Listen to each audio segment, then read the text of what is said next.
வணக்கம் மக்களே, welcome to third I and sports.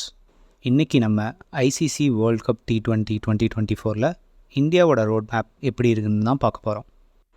இந்தியாவோட ரோட் மேப் பார்க்குறதுக்கு முன்னாடி இந்த T20 வேர்ல்டு கப்போட ஃபார்மட் பற்றி பார்க்கலாம். இந்த T20 வேர்ல்டு கப்பில் மொத்தமாக 3 ஸ்டேஜ் இருக்குது. First league stage, second super 8 and லாஸ்ட்டாக நாக் அவுட். நாக் அவுட்டுங்கிறதுல செமிஃபைனல்ஸ் அண்ட் ஃபைனல்ஸ். இதில் லீக் ஸ்டேஜில் மொத்தம் 20 டீம்ஸ் பார்ட்டிசிபேட் பண்ணுவாங்க. அந்த 20 டீம்ஸை 5 டீம்ஸாக 4 குரூப்ஸாக ஸ்ப்ளிட் பண்ணியிருப்பாங்க. Group A, group B, group C and group D. இதில் ஒரு குரூப்பில் இருந்தும் டாப் 2 டீம்ஸ் செலக்ட் ஆகி சூப்பர் 8 ஸ்டேஜுக்கு குவாலிஃபை ஆவாங்க. சூப்பர் 8 ஸ்டேஜில் 4 டீமாக 2 குரூப்பாக பிரிப்பாங்க. இதில் குரூப் எப்படி பிரிப்பாங்கன்னா, ஃபஸ்ட்டு குரூப்பில் A1 B2 C1 D2, second குரூப்பில் A2 B1 C2 D1. இதில் A1 A2 B1 B2னா என்னென்னா, குரூப் ஏல ஃபஸ்ட்டாக முடிக்கிற டீமை வந்து A1ன்னு சொல்லுவாங்க. குரூப் ஏல செகண்டாக முடிக்கிற டீம் A2. அதே மாதிரி குரூப் பியில் ஃபஸ்ட்டாக முடிக்கிற டீம் B1, குரூப் பியில் செகண்டாக முடிக்கிற டீம் B2. அதே மாதிரி தான் C1 C2 D1 D2க்கும். இந்த 2 குரூப்பில் இருந்து டாப் 2 டீம்ஸ் குவாலிஃபை ஆகி அடுத்த ஸ்டேஜான நாக் அவுட்டுக்கு போவாங்க. நாக் அவுட்டில் நம்ம ஆல்ரெடி சொன்ன மாதிரி செமிஃபைனல்ஸ் அண்ட் ஃபைனல்ஸ். இதில் செமிஃபைனல்ஸ் எப்படி நடக்கும்னா, குரூப் 1ல் ஃபஸ்ட்டாக முடித்த டீமுக்கும் குரூப் 2ல் செகண்டாக முடித்த டீமுக்கும் ஒரு செமிஃபைனல்ஸ் நடக்கும். அதே மாதிரி குரூப் 1ல் செகண்டாக முடித்த டீமுக்கும் குரூப் 2ல் ஃபஸ்ட்டாக முடித்த டீமுக்கும் இன்னொரு செமிஃபைனல் நடக்கும். அடுத்து அந்த 2 செமிஃபைனல்ஸ்லேயும் யார் வின் பண்ணுறாங்களோ அவங்க ஃபைனல்ஸில் மீட் பண்ணுவாங்க. நெக்ஸ்ட்டாக ஃபைனல்ஸில் யார் ஜெயிக்கிறாங்களோ அவங்க சாம்பியன் ஆவாங்க. ஸோ இந்த ஃபார்மேட்டை பேஸ் பண்ணி இந்தியாவோட ரோட் மேப் இந்த T20 வேர்ல்டு கப் 2024 எப்படி இருக்குன்னா இதுக்கு அடுத்து பார்க்க போகிறோம். இந்தியன் டீம் வந்து இந்த வேர்ல்டு கப்பில் குரூப் ஏல இருக்காங்க. குரூப் ஏல பார்த்தீங்கன்னா ஸ்ட்ராங்கான டீம் யாருன்னா இந்தியா அண்ட் பாகிஸ்தான் தான். இந்தியா வந்து பாகிஸ்தானை பீட் பண்ணாங்கன்னா இந்தியா வந்து மோஸ்ட்லி A1ல் முடிப்பாங்க. அதாவது குரூப் ஏல ஃபஸ்ட்டாக முடிப்பாங்க. ஸோ இந்தியா இப்போது A1ல் முடித்தா அவங்களோட அடுத்த காம்படிஷன்னு பார்த்தீங்கன்னா B2 C1 D2. ஸோ இவங்களாக தான் ஒரு குரூப்பாக சூப்பர் 8 ஸ்டேஜில் மீட் பண்ணுவாங்க. இப்போ குரூப் பி எடுத்துக்கிட்டிங்கன்னா அதில் ஸ்ட்ராங்கான டீம் வந்து ஆஸ்திரேலியா அண்ட் இங்கிலாந்து.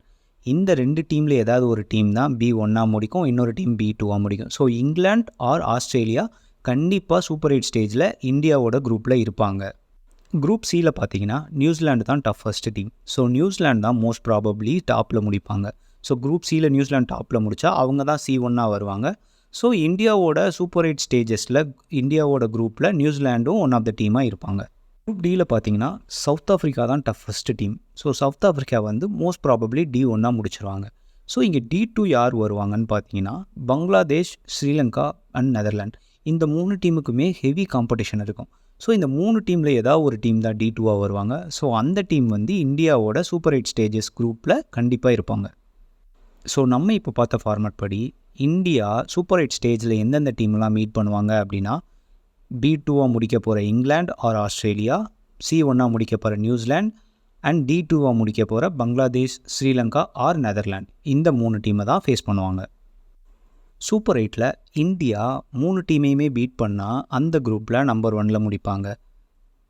இதில் அட்லீஸ்ட் 2 டீமை பீட் பண்ணால் நம்பர் 2ல் முடிப்பாங்க. ஸோ நம்பர் 1 ஆர் நம்பர் 2ல் முடித்தா தான் நம்ம அடுத்த ஸ்டேஜான நாக் அவுட்டுக்கு போக முடியும். இப்போ இந்தியா நம்பர் 1ல் முடித்தா இங்கிலாந்து ஆர் ஆஸ்திரேலியா தான் இன்னொரு டஃபஸ்ட் டீம். அந்த டீம் தான் நம்பர் 2ல் முடிப்பாங்க. ஸோ இந்த குரூப்பில் இருந்து India and England or Australia தான் குவாலிஃபை ஆகி நாக் அவுட்டுக்கு போவாங்க. இந்தியாவோட குரூப்பில் இங்கிலாந்து ஆர் ஆஸ்திரேலியா ஏதாவது ஒரு டீம் தான் இருக்கும். ஸோ இன்னொரு டீம் வந்து இன்னொரு குரூப்பில் இருக்கும். ஸோ அந்த குரூப்பில் வந்து most probably England or Australia எந்த டீம் அந்த குரூப்பில் இருக்கோ அந்த குரூப்லேருந்து அந்த டீம் தான் வருவாங்க. ஸோ அந்த குரூப்பில் செகண்டாக யாரை ஃபினிஷ் பண்ணுறதுக்கு ஹையஸ்ட் சான்ஸ் இருக்குன்னா South Africa or Pakistan. So இந்த 2 டீமில் ஏதாவது ஒரு டீம் தான் வரும். இப்போது இந்தியா சூப்பர் 8 குரூப்பில் நம்பர் 1 முடித்தா ஸோ இன்னொரு குரூப்பில் இருக்க நம்பர் 2 டீமை தான் செமிஃபைனலில் ஃபேஸ் பண்ணுவாங்க. ஸோ இப்போ நம்ம நம்பர் 1 முடித்தா நம்பர் 2ல் வந்து most probably Pakistan or South Africa தான் வரும். ஸோ நம்ம வந்து பாகிஸ்தான் ஆர் சவுத் ஆஃப்ரிக்காவை செமிஃபைனல்ஸில் ஃபேஸ் பண்ணுற மாதிரி இருக்கும். அப்படிங்கிறப்ப நமக்கு செமிஃபைனல்ஸ் வந்து கொஞ்சம் ஈஸியாக இருக்கும். இப்போது சூப்பர் 8 ஸ்டேஜில் நம்ம ஒரு மேட்ச் தோற்று மற்ற 2 மேட்சை வின் பண்ணி செகண்ட் பிளேஸில் ஃபினிஷ் பண்ணோம் அப்படின்னா இன்னொரு குரூப்பில் இருக்க டாப் டீம் நம்பர் 1 எந்த டீம் முடிக்குதோ அந்த டீமை தான் நம்ம ஃபேஸ் பண்ணுவோம். அந்த டீம் மோஸ்ட் ப்ராபப்ளி என்ன டீமாக இருக்குன்னா ஆஸ்திரேலியா ஆர் இங்கிலாந்து. இந்த 2 டீமில் ஒரு டீம் தான் அங்கேயும் வருவாங்க. ஸோ அங்கே எந்த டீம் வருதோ அவங்க கூட தான் நம்ம செமிஃபைனல் ஆடுற மாதிரி இருக்கும். அப்போ நமக்கு கொஞ்சம் செமிஃபைனல் கொஞ்சம் டஃப்பாக இருக்கும். இந்தியா இப்போ குரூப் 8ல் நம்பர் 1 முடித்தாங்கன்னா பாகிஸ்தான் ஆர் சவுத் ஆஃப்ரிக்காவை தான் செமிஃபைனலில் மீட் பண்ணுவாங்க. அப்படி இல்லை நம்ம ஒரு மேட்ச் தோற்றுட்டோம், 2 மேட்ச் தான் வின் பண்ணியிருக்கோம், நம்பர் 2ல் தான் முடிக்கிறோம் அப்படின்னா நமக்கு வந்து ஆஸ்திரேலியா ஆர் இங்கிலாந்து தான் வந்து வருவாங்க. இப்போது நம்ம செமிஃபைனல்ஸில் வின் பண்ணால் நெக்ஸ்ட் ஸ்டேஜான ஃபைனலுக்கு போவோம். ஸோ நம்ம ஃபைனல் போனோன்னா மோஸ்ட் ப்ராபப்ளி நம்ம வந்து ஆஸ்திரேலியா ஆர் இங்கிலாந்து இந்த 2 டீமை தான் ஃபேஸ் பண்ணுற மாதிரி இருக்கும். ஏன் ஆஸ்திரேலியா ஆர் இங்கிலாந்து சொல்கிறேன் அப்படின்னா, நம்ம ஃபஸ்ட்டாக முடித்தாலும் செகண்டாக முடித்தாலும் நம்ம ஒரு டீமை ஃபேஸ் பண்ணுவோம். அண்ட் இன்னொரு செமிஃபைனல்ஸில் கண்டிப்பாக ஆஸ்திரேலியாவோ இங்கிலாண்டோ கண்டிப்பாக இருப்பாங்க. அவங்க அதை வின் பண்ணி அவங்க ஃபைனல் வருவாங்க. ஸோ நம்ம ஃபைனலுக்கு ப்ரிப்பேர் ஆக வேண்டியது வந்து மோஸ்ட்லி ஆஸ்திரேலியா ஆர் இங்கிலாந்து இந்த 2 டீமுக்கு அகைன்ஸ்டாக தான் நம்ம கண்டிப்பாக ஏதாவது ஒரு டீம் கூட தான் ஃபைனல்ஸ் ஆடுவோம். அண்ட் இந்த 2 டீமில் எந்த டீம் ஃபைனல் வருதோ அந்த டீம் கூட நம்ம வின் பண்ணோன்னா நம்ம வந்து சாம்பியன் ஆவோம்.